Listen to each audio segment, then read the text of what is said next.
जनता party जिंदाबाद। Bharatiya Janata party सभी अपने स्थान पर खड़े होकर के तालियों की गड़गड़ाहट के साथ भारत माता की जय, भारत माता की, भारत माता की। मैं संतोष कुमारी 11 नंबर वार्ड से अपील करना चाहती हूँ कि मेरे को सभी मेरा साथ दें और मुझे कामयाब बनाएं। इसी के साथ मैं चमन जी को कहूंगा कि वो अपने यहाँ पे अपील रखे वो फोटो के लिए। चमन जी, ये हमारा बहुत बड़ा सौभाग्य है कि हमारे बीच में केंद्रीय मंत्री, जिनका बिजी शेड्यूल होने के कारण भी फिर भी आप रियासी की जनता के लिए उन्होंने समय निकाला। रियासी की जनता की तरफ से हम आपके ऋणी रहेंगे। आपका रियासी डिस्ट्रिक्ट के लिए 3 बार आना हुआ और जब जब आप आए और जहां से जीत सुनिश्चित करके गए। जब आपके बारे में हमने सुना कि आप रियासी में आ रहे हैं तो रियासी की जनता ने एक आवाज निकाल दी कि ये रियासी की डीडीसी की सीट कोई भी पार्टी अब हमें पछाड़ नहीं सकती। और मैं ये दावे के साथ कहता हूं, जिस तरह से ये 2-2, 3-3 पार्टियां, कांग्रेस, नेशनल कॉन्फ्रेंस और जो पीडीपी, जिनका वजूद जम्मू कश्मीर में भारतीय जनता पार्टी ने लगभग इनका खत्म कर दिया है। ये जो कहते थे कि हम चुनाव में हिस्सा नहीं लेंगे जब तक 370 और 35 ये वापस नहीं आएगा। साथियों, समय की कमी है, दिल में बहुत जज्बात हैं। अब मजा तभी आता है जब अगला पहलवान भी मजबूत हो। जीतों के साथ क्या लड़ना, आए खुलकर आए, दोनों कैबिनेट मिनिस्टर आए। मुझे पूरी रियासी की जनता की पूरा विश्वास है, हमारी केंद्र की जो स्कीमें जहां पर गांव गांव में पहुंच रही हैं, लोग एक मन बना चुके हैं कि हम भारतीय जनता पार्टी के पक्ष में मतदान करेंगे। साथियों, समय की कमी है, फिर भी मैं आपसे हाथ जोड़कर निवेदन करता हूं कि 19 तारीख को कमल का बटन दबाएं। और एक बात और, जहां पर जो हमारे एसटी समाज के लोग आए हैं, मैं उनका हमेशा ऋणी रहूंगा। आपके लिए मैं 24 घंटे आपके दरवाजे पे खड़ा रहूंगा, क्योंकि मेरी जो डीडीसी कॉन्स्टिट्यूएंसी है एक छोटी सी कॉन्स्टिट्यूएंसी है और मुझे विश्वास है कि मैं आपके हर घर में जा सकता हूं। और ये मैं सार्वजनिक मंच से कहना चाहता हूं कि एक बार मौका दें और आपको कभी निराशा हाथ नहीं लगेगी।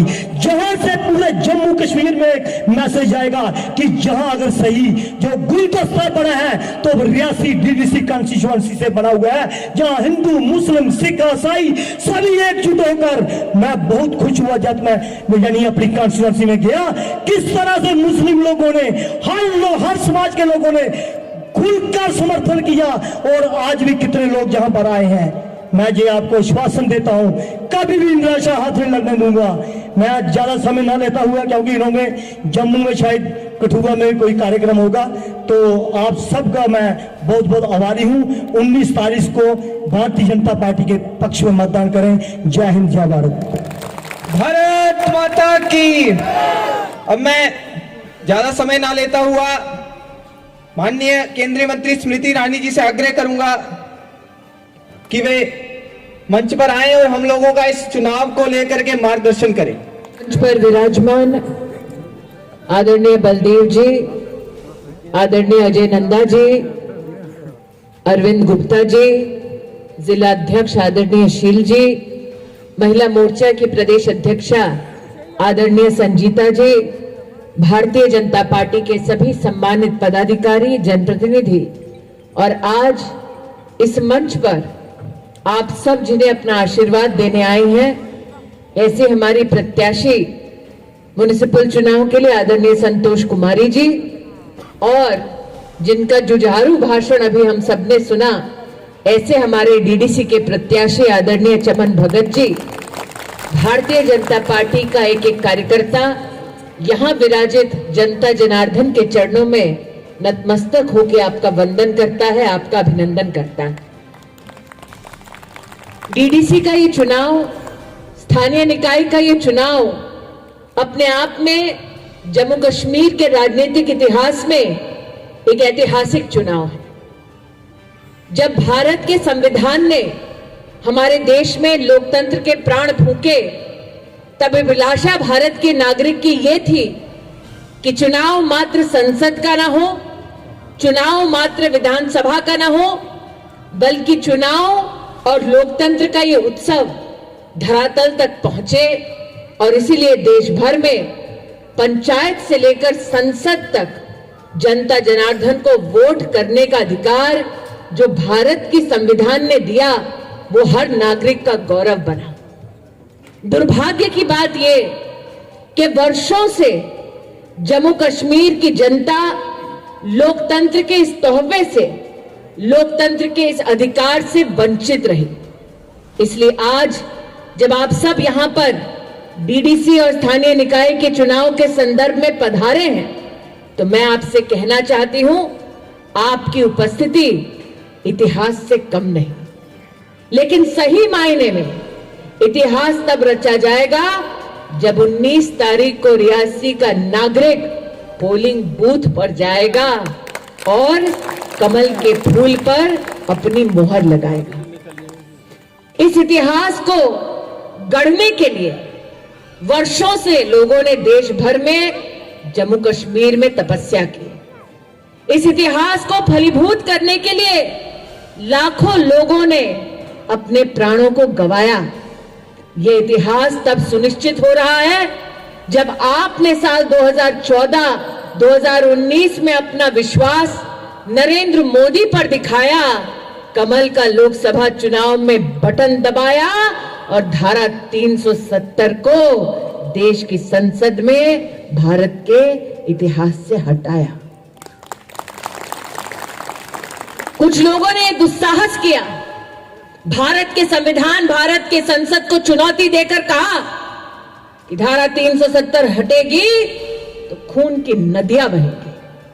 उन लोगों को इस बात का शायद अंदाजा नहीं था कि भारत के आवाम की ताकत क्या है, भारत का संस्कार क्या है, भारत का संविधान क्या है, कि वर्षों से एक एक हिंदुस्तानी इस चाह में था कि कश्मीर से कन्याकुमारी राष्ट्र एक ध्वज के नीचे एक हो, और उस सपने को साकार किया तो मोदी ने साकार किया और आपके आशीर्वाद से साकार किया।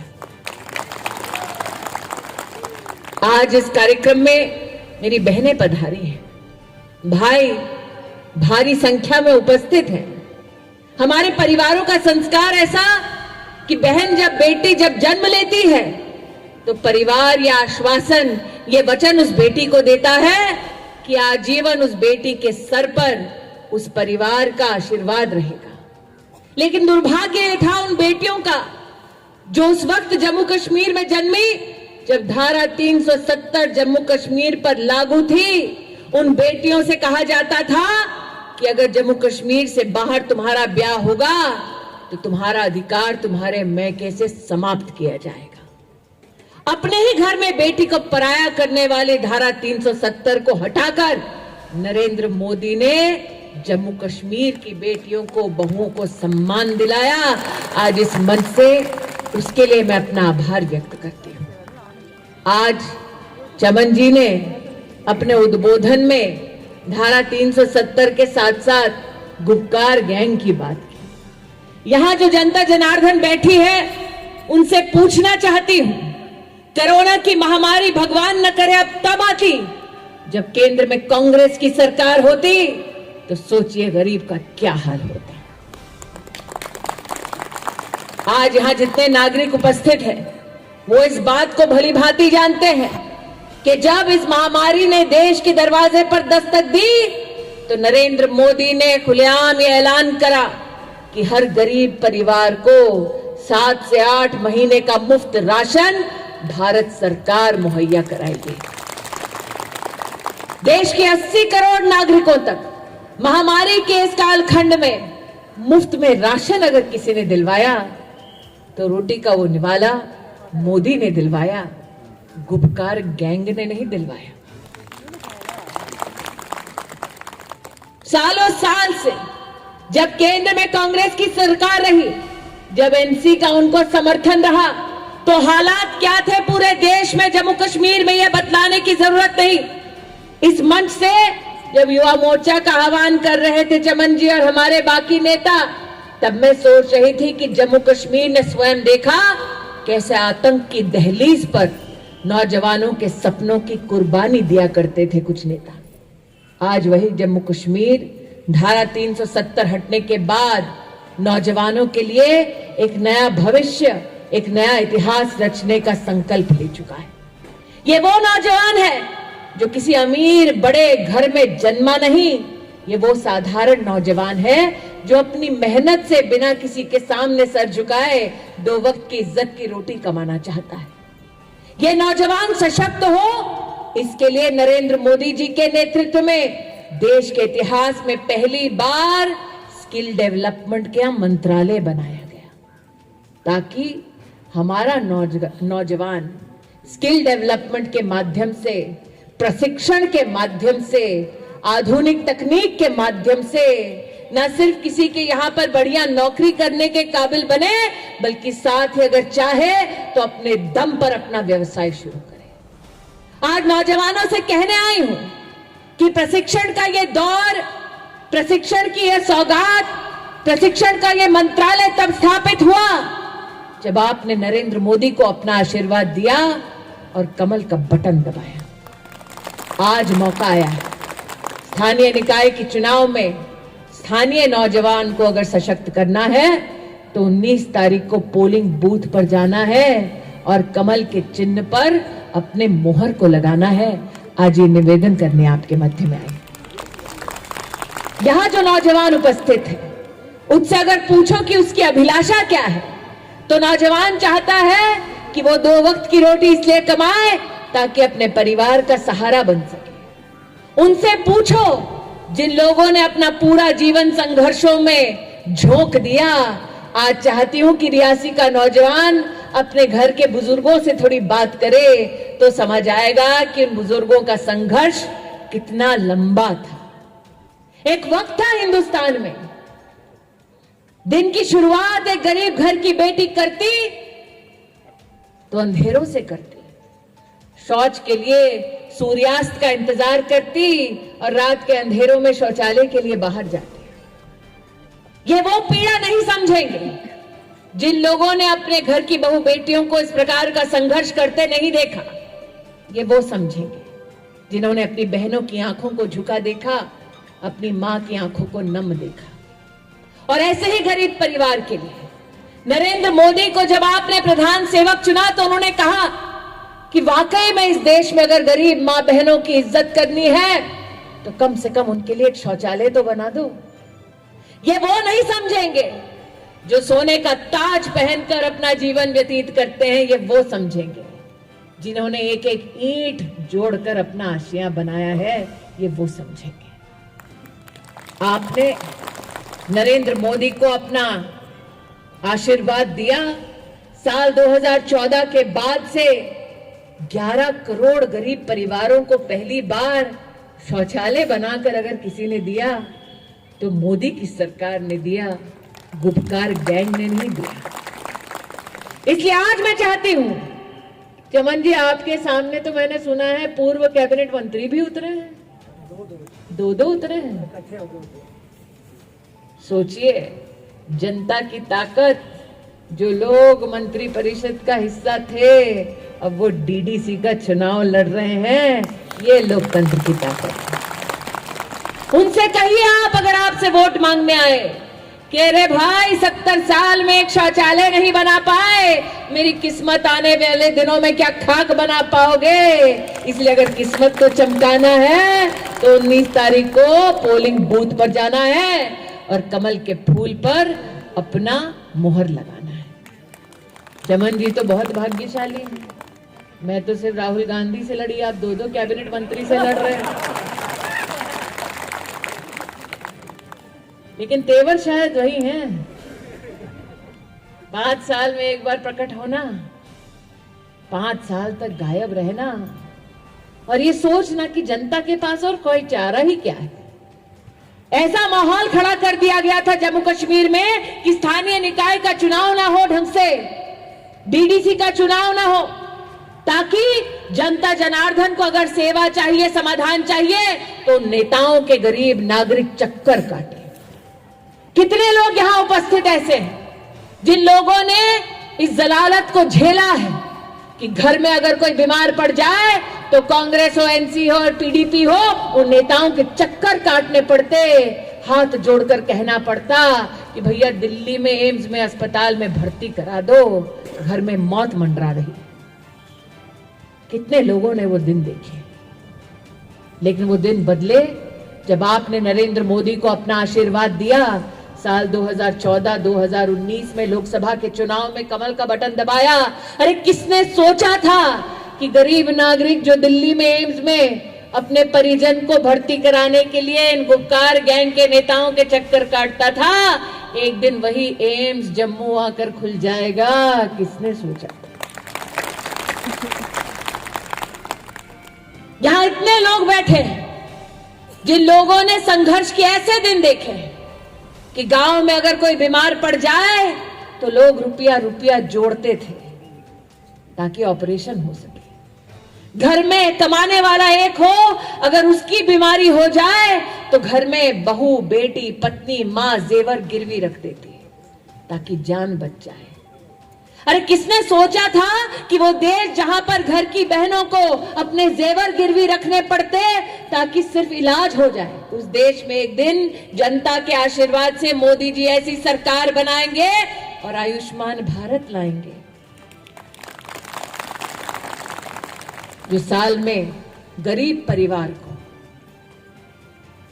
5 लाख रुपए का मुफ्त का इलाज मुहैया कराएंगे। ये गुपकार गैंग वाले जो चमन जी की शान में इकट्ठे हो गए, ये तब इकट्ठे नहीं हुए जब गरीब बीमार पड़ा था, ये तब इकट्ठे हुए जब इनको अपना इलाज कराना है। इसलिए आज आपसे कहने आई हूं कि जो इतने सालों में 5 लाख रुपए का मुफ्त का इलाज आपको ना दिलवा पाए, जो जम्मू कश्मीर की धरती पर एम्स ना बना पाए, अरे वो आपकी म्युनिसिपैलिटी में, आपके डिस्ट्रिक्ट में, आपके ब्लॉक में आपके स्वास्थ्य का इंतजाम क्या खाक कर पाएंगे। इसलिए अगर इंतजाम स्वास्थ्य का चाहिए तो 19 तारीख को पोलिंग बूथ पर आइए और कमल के निशान पर अपनी मोहर लगाइए। आज रियासी की जनता को नमन करने का मुझे सौभाग्य प्राप्त हुआ है। जब इस कार्यक्रम में आ रही थी तो एक नौजवान ने भारतीय जनता पार्टी का नारा देते हुए अपने हाथ में तिरंगे की ओर मेरा ध्यान आकृष्ट किया। वो नौजवान मुझे नमस्कार कर रहा था, कह रहा था कि आप चमन जी के और संतोष जी के कार्यक्रम में आई हैं, और हाथ में जो तिरंगा लहरा रहा था शान से, उसकी ओर दिखाते हुए नौजवान ने कहा, ये मेरा गौरव है। हिंदुस्तान की आवाम की ये ताकत है कि भले ही गुपकार गैंग ये कह दे कि तिरंगा वो नहीं उठाएंगे, लेकिन हिंदुस्तान का एक एक नागरिक उस तिरंगे पर फक्र करता है, उस पर तिरंगे पर अभिमान करता है। इसलिए आज आपसे कहने आई हूं कि जिस गुपकार गैंग को तिरंगा स्वीकार नहीं, जिस गुपकार गैंग को संविधान स्वीकार नहीं, वो चुनाव में आपको क्या खाक स्वीकार कर पाएंगे। इसलिए उस पार्टी को चुने जो लोकतंत्र को मजबूत करने के लिए स्थानीय निकाय के चुनाव में साधारण परिवार के लोगों को आपका प्रत्याशी, आपका प्रतिनिधि बनाकर लाए। ये वो लोग हैं जिन लोगों ने वर्षों से संघर्ष किया ताकि आपके मध्य में भाईचारे का बीज बोकर लोकतंत्र को, राष्ट्र को और सशक्त कर सके। ये वो लोग हैं जो मोदी जी के नेतृत्व में घर घर विकास पहुंचाने के लिए प्रतिबद्ध हैं। आपसे कहना चाहती हूं, सोचिए, केंद्र में सरकार किसकी है? मोदी की है, भाजपा की है। अगर केंद्र की तिजोरी से रुपया निकलना हो रियासी के लिए तो क्या गुपकार गैंग वो रुपया आपको सीधा पहुंचाएगा? सभी सर हिला रहे हैं, नहीं पहुंचाएगा। सोचिए आप, महामारी के इस काल में न सिर्फ गरीब नागरिक को 7-8 महीने का राशन मुफ्त मिला, बल्कि गरीब बहन को भी उसके बैंक के खाते में 1500 रुपया दिलवाया। देश में 20 करोड़ गरीब बहनों के खाते में 30,000 करोड़ रुपया पहुंचाया तो मोदी ने पहुंचाया, गुपकार गैंग ने नहीं पहुंचाया। अब चाहती हूं जनता जनार्दन दिल पर हाथ रखकर मेरे सवाल का जवाब दे दे। अगर केंद्र में कांग्रेस की सरकार होती, एनसी का उनको समर्थन होता, तो ये राशन आप तक पहुंचता? अगर केंद्र में कांग्रेस की सरकार होती, एनसी का समर्थन होता, तो गरीब औरतों के बैंक के खाते में 30,000 करोड़ रुपया पहुंचता। भैया पब्लिक है, सब जानती है, अच्छे बुरे का फर्क अच्छी तरह से पहचानती है। इसलिए कहना चाहती हूं कि आज संतोष जी हो या चमन भगत जी, गुपकार गैंग के सामने आपको इनकी ढाल बनकर खड़ा होना पड़ेगा 19 तारीख को, ताकि आगामी के सारे साल, सारा समय ये आपकी सेवा में, आपके प्रति समर्पित रहे। सुबह 7 बजे से लेकर दोपहर 2 बजे तक चंद लम्हों में खता मत कीजिएगा, घर से बाहर निकलिएगा, पहले सीधा पोलिंग बूथ पर जाइएगा, और अगर विकास चाहिए तो फिर कमल के चिन्ह पर अपनी मोहर लगाइएगा। वैसे भी जैसा कि चमन जी ने कहा कि 2-2 कैबिनेट मंत्री साथ आए लड़ने के लिए, सोचिए दोनों एक दूसरे का सहारा बन रहे हैं। जिसको खुद सहारे की जरूरत है वो आपका सहारा क्या खाक बन पाएगा। इसीलिए 19 तारीख को पोलिंग बूथ पर जाएं, संतोष जी और चमन जी को अपना आशीर्वाद दे पाएं। आज यही निवेदन आपके चरणों में अर्पित करते हुए अपनी वाणी को विराम देती हूँ। जय हिंद, जय भारत, बोलो भारत माता की।